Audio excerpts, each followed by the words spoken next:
السلام عليكم ورحمة الله وبركاته. كلنتي wanaagsan asxaabay meel kasto aad naga daawanaysaan subax wanaagsan waa barnaamijkeeni ugu horeeyay maanta oo sabti ah taariikhduna ay ku beegan tahay 18 Oktoobar sanadka 2025. haddaba barnaamijkeena waxaynu ku bilaabi doonaa qodobo kala duwan oo ah wararkii ugu waaweynaa ee soo kordhay tan iyo intaynu kala maqnayn. wararka aanu barnaamijka idinkugu soo gudbinayno waxaa ka mid noqon doona Israa'iil oo la sheegay 11 qof inay ku dishay marinka Gaza xilli lagu jiro xabad joojin.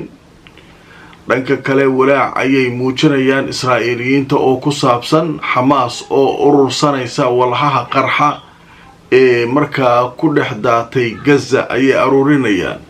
sababtu maxay tahay tafaasiil baan idinkaga hayaa. lafa cusub oo meydadka Yahuudda ah oo xalay loo gudbiyay dhanka Israa'iil. ma Yahuud bay noqdeen mise kuwa kale maxay soo saareen wararkii ugu dambeeyana waan idin hayaa. wafdi ka socda dowladda Pakistan ayaa isaguna waxa uu gaaray magaalada Doha iyadoo horey halka ay u joogeen wafdi ka socda Afghanistan.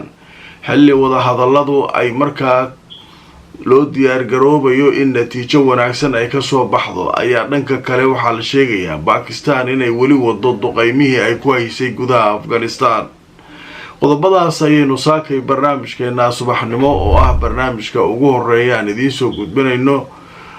inta aan ku jirno wixii warar ee soo kordhana waan idinla socodsiin doonaa.